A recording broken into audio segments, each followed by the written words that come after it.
दोस्तों, आज के वीडियो को बहुत ही ध्यान से देखिएगा। आपको इस वीडियो में हम बताएंगे कि भगवान भोलेनाथ शिव शंकर के शिवलिंग पर चढ़े बेलपत्र को खाने से आखिर क्या होता है। कैसे अगर आप अपने जीवन में किसी भी प्रकार की चल रही परेशानी से बहुत टूट चुके हैं, नौकरी नहीं लग पा रही है, बीमारी से ग्रसित हैं, या बेटे बेटी की शादी नहीं हो रही है, या कोई दोष आपको ऐसा लग गया है जिसके चलते आपके जीवन में बहुत सारी बाधाएं आ रही हैं, तो दोस्तों इस वीडियो को अवश्य ही देखिएगा, क्योंकि आपकी कोई भी समस्या हो उसका निवारण आपको जरूर ही मिलेगा। अपने जीवन के केवल 5 से 10 मिनट इस वीडियो को दे दीजिए और मैं आपसे वादा करता हूं, मैं आचार्य ज्ञानेंद्र शुक्ला, कि भगवान भोलेनाथ शिव शंकर की कृपा आपको अवश्य ही प्राप्त होगी। अगर आप भी चाहते हैं कि भगवान भोलेनाथ की कृपा आप पर हमेशा बनी रहे, तो कमेंट बॉक्स में जय शिव शंकर हर हर महादेव लिखना मत भूलिएगा। और अभी तक आपने वीडियो को लाइक नहीं किया है, वीडियो को जरूर लाइक कर दीजिएगा। दोस्तों, जो शिवलिंग होती है उस पर जब बेलपत्र चढ़ाया जाता है तो वो बेलपत्र आखिर लोग क्यों खाते हैं, आखिर बेलपत्र को खाने से क्या फ़ायदा होता है। आपने अवश्य ही देखा होगा, सुना भी होगा कि लोग बेलपत्र तभी खाते हैं जब वो बहुत सारी संकटों से घिरे होते हैं, बहुत ज़्यादा परेशान होते हैं, तब लोग जाकर के शिवलिंग पर चढ़े बेलपत्र को खाना शुरू कर देते हैं। लेकिन दोस्तों, बेलपत्र खाया क्यों जाता है? सवाल यही होता है कि आखिर शिवलिंग पर चढ़े बेलपत्र को खाने के बाद हमारी सारी समस्याएं कैसे जड़ से ख़त्म हो जाती हैं। तो जब आप शिवलिंग पर बेलपत्र चढ़ाते हैं तो वह बेलपत्र कोई साधारण सा बेलपत्र नहीं रह जाता है, बल्कि साक्षात भगवान भोलेनाथ शिव शंकर का प्रसाद बन जाता है। दोस्तों, इस वीडियो को अपने फ़ायदे के, अपने अच्छे के लिए और अपने परिवार के भले के लिए लास्ट तक सुनिएगा और बहुत ध्यान से देखिएगा। आपको बता दें, धर्मशास्त्र में कहा गया है कि शिवलिंग पर चढ़ा बेलपत्र 1 महीने तक बासी नहीं माना जाता है। दोस्तों, होता क्या है कि जब आप शिवलिंग पर कोई बेलपत्र चढ़ा देते हैं तो वह बेलपत्र कोई आम बेलपत्र नहीं रह जाता है। इसीलिए भारत के कई राज्यों में, कई शहरों में, जहाँ पर शिवालय तो हैं, जहाँ पर शिवलिंग तो है, लेकिन वहाँ पर बेल के वृक्ष नहीं है। इसलिए दोस्तों, वहाँ के लोग क्या करते हैं, शिवलिंग पर चढ़े बेलपत्र को ही धो करके वापस से शिवलिंग पर चढ़ा देते हैं। दोस्तों, बेलपत्र को भगवान भोलेनाथ जी के चढ़ाने के पीछे एक पौराणिक कथा है। कथा के अनुसार जब समुद्र मंथन चल रहा था, समुद्र मंथन के वक्त अमृत के साथ कई और चीज़ें भी निकली थी। एक विष भी निकला था, एक ऐसा जहर निकला था जो सृष्टि में बहुत तेज़ी से फैलने लग गया था। सृष्टि को बचाने के लिए भगवान भोलेनाथ ने अपने कंठ में उस विष को धारण कर लिया था। तभी से, उसी दिन से भगवान भोलेनाथ को नीलकंठ भी कहा जाता है। कहा जाता है कि जब भगवान भोलेनाथ ने उस विष का धारण किया था, भगवान भोलेनाथ का शरीर का तप बहुत तेज़ी से बढ़ने लग गया था। आसपास का जो वातावरण था वह भी जलने लग गया था। तो उस वक्त के देवी देवताओं ने प्राचीन सलाहकारों से सलाह मांगी कि अब बताइए कि भगवान भोलेनाथ के इस तप का कैसे हम लोग इलाज करें। तो दोस्तों, उस समय के जितने भी प्राचीन जानकार थे, वेद के जानकार थे, उनने जानकारी दी कि भगवान भोलेनाथ को बेलपत्र का सेवन कराइए। भगवान शिव शंकर को उस वक्त देवी देवताओं ने मिलकर के बेलपत्र दिया और गंगा जल से स्नान भी कराया।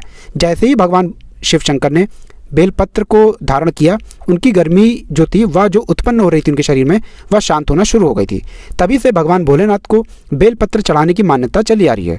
दोस्तों, शिवलिंग पर बेलपत्र अर्पित करने के बाद हमें गंगा जल अवश्य चढ़ाना चाहिए। इससे भगवान भोलेनाथ को शीतलता प्राप्त होती है और उनका साक्षात हमको आशीर्वाद प्राप्त होता है। ध्यान रखिएगा दोस्तों, जब भी आप भगवान भोलेनाथ को बेलपत्र चढ़ा रहे हैं तो 3 पत्ते वाला बेलपत्र ही भगवान भोलेनाथ को चढ़ाया जाता है। ध्यान रखिएगा, बेलपत्र जो आप भगवान भोलेनाथ को चढ़ाते हैं वो चिकनी तरफ से चढ़ाइएगा। कभी भी भगवान भोलेनाथ जी को कटे फटे या खंडित बेलपत्र नहीं चढ़ाना चाहिए। वीडियो में आगे बढ़ने से पहले आपसे विनम्र निवेदन है कि अगर आप भी भगवान भोलेनाथ के सच्चे भक्त हैं, आप भी चाहते हैं कि भगवान भोलेनाथ की कृपा आप पे सदैव बनी रहे, तो दोस्तों कमेंट बॉक्स में लिख दीजिएगा हर हर महादेव, ओम नमः शिवाय। और अभी तक आपने वीडियो को लाइक नहीं किया है, पहले वीडियो को लाइक कर दीजिएगा। और दोस्तों, आप जो आपको हम बताने आ रहे हैं वो बहुत ध्यान से सुनिएगा। अगर प्रतिदिन शिवलिंग पर बेलपत्र चढ़ाया जाए तो हमारी हर प्रकार की जो समस्या होती है वो जड़ से खत्म हो जाती है। भगवान भोलेनाथ जी के जितने भी भक्त होते हैं जो उनको बेलपत्र चढ़ाते हैं, उनके पास कभी भी पैसे की कमी नहीं रहती है। अगर आप चाहते हैं कि आपके घर में रखे धन में वृद्धि हो, तो दोस्तों बेलपत्र को हमेशा तिजोरी में रखा कीजिए। कहा जाता है तिजोरी और अलमारी में बेलपत्र रखना बहुत ही ज़्यादा शुभ होता है। इससे घर में रखे धन में वृद्धि भी होती है। प्राचीन पुराणों में बताया गया है कि कुछ ऐसे विशेष समय होते हैं जब बेलपत्र नहीं तोड़ना चाहिए। दोस्तों, आपको हम बता दें कि बेलपत्र जो होता है, अष्टमी, नवमी, दशमी, अमावस्या, पूर्णिमा, मकर संक्रांति के समय नहीं तोड़ना चाहिए, बहुत अशुभ माना गया है। सोमवार के दिन बेल के वृक्ष पर भगवान भोलेनाथ जी वास करने आते हैं, इसलिए कभी भी सोमवार के दिन बेलपत्र को नहीं तोड़ना चाहिए। दोपहर में 12 बजे के बाद कभी भी बेलपत्र को नहीं तोड़ना चाहिए, वरना आपको कई प्रकार के दोष लग सकते हैं। दोस्तों, बेल के पेड़ में साक्षात भगवान भोलेनाथ का वास माना जाता है। बेल पेड़ की जड़ में भगवान ब्रह्मा जी का वास माना जाता है। बेल पेड़ के मध्य भाग में भगवान विष्णु जी का वास माना जाता है। कहा जाता है कि बेल के जो पेड़ होते हैं, जो बेलपत्र होते हैं, उसमें ब्रह्मांड की महासर्वशक्तिशाली शक्तियों का वास होता है। इसलिए कभी भी सोमवार को बेल के पत्ते नहीं तोड़ने चाहिए, क्योंकि सोमवार का दिन एक ऐसा दिन होता है जिसमें ब्रह्मांड की महासर्वशक्तिशाली शक्तियाँ, देवी देवता अवश्य ही बेल के पेड़ में वास करने आती हैं। दोस्तों, प्रश्न आता है, बहुत से लोग पूछते भी हैं कि आखिर बेल के पौधे की उत्पत्ति कैसे हुई थी। तो आपको बता दें, स्कंद पुराण के अनुसार माता पार्वती जी के कुछ पसीने की बूंदें मध्याचल पर्वत पर जा गिरी थी। इसके बाद वहाँ पर एक पौधा उग गया था। वही पौधा जो है दोस्तों, वो बेल के पौधे के नाम से जाने लग गया था। दोस्तों देखिए, होता क्या है कि जो बेल का पौधा होता है, ये आयुर्वेदिक दृष्टि से भी बहुत अच्छा माना गया है, तांत्रिक दृष्टि से भी बहुत ही अच्छा माना गया है। आपको बता दें कि अगर आप बेलपत्र खाते हैं तो इसके अनगिनत फ़ायदे हैं। बेलपत्र खाने के अनगिनत फ़ायदे हमारे धर्मशास्त्र में भी लिखे हुए हैं, आयुर्वेदिक शास्त्रों में भी लिखे हुए हैं। तो अब आप बहुत ध्यान से सुनिएगा, क्योंकि दोस्तों अधूरा ज्ञान जो होता है वो बहुत ही खतरनाक होता है। और आपसे विनम्र निवेदन है दोस्तों कि अभी तक आपने वीडियो को लाइक नहीं किया है, वीडियो को अवश्य ही लाइक कर दीजिएगा। दोस्तों, हम आपको स्टार्टिंग में ही बता चुके हैं कि बेलपत्र जब भी शिवलिंग पर चढ़ाया जाता है, वो कोई आम बेलपत्र नहीं रह जाता है, बल्कि भगवान भोलेनाथ का साक्षात प्रसाद बन जाता है।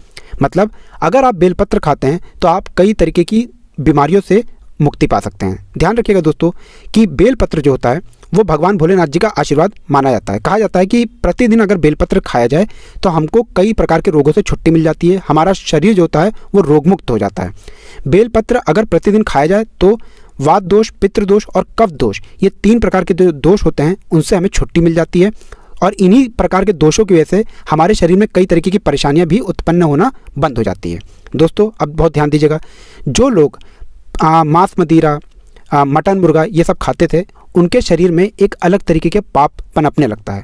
अब जब उनको इस चीज़ का पश्चाताप होता है तो वो लोग बहुत परेशान हो जाते हैं। अगर कोई भी व्यक्ति जो इस प्रकार के पाप से मुक्ति पाना चाहता है, अगर वह लगातार 3 महीना सिर्फ एक बेलपत्र खा ले तो इस प्रकार के पापों से उसको मुक्ति मिल जाती है।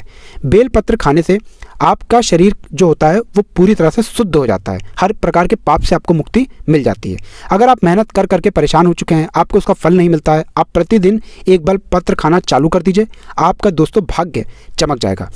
आयुर्वेदिक के शास्त्रों में साफ साफ लिखा हुआ है कि बेलपत्र फिल्टर का भी काम करता है। मतलब अगर आप बेलपत्र खाते हैं तो बेलपत्र खाने के बाद आपके शरीर के खून की सफाई भी बेलपत्र करता है। दोस्तों, बेलपत्र आयुर्वेदिक शास्त्रों में एक उत्तम पत्र माना गया है। कहा जाता है कि बेलपत्र अगर प्रतिदिन खाया जाए तो हम रोग मुक्त रहेंगे, दोष मुक्त रहेंगे और हमारे शरीर का जो खून है वो भी साफ होता रहेगा। ध्यान रखिएगा दोस्तों, बेलपत्र अगर आप प्रतिदिन खा रहे हैं तो आपको किसी भी तरीके की बीमारी नहीं लग सकती है।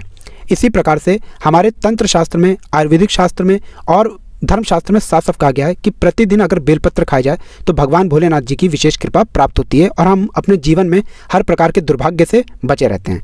कहा जाता है दोस्तों कि अगर एक तरफ आप 1000 कन्याओं को खाना खिला रहे हैं, एक तरफ आप ये शिवलिंग पर बेलपत्र चढ़ा रहे हैं, तो ये दोनों बराबर होते हैं। इतना शुद्ध होता है बेलपत्र, इतना पवित्र माना जाता है बेलपत्र। तो दोस्तों, आज की वीडियो को यहीं पर समाप्त करते हैं। आप लोगों से विनम्र निवेदन है, इस वीडियो को लाइक करना मत भूलिएगा। कमेंट बॉक्स में ओम नमः शिवाय, हर हर महादेव अवश्य ही लिख दीजिएगा।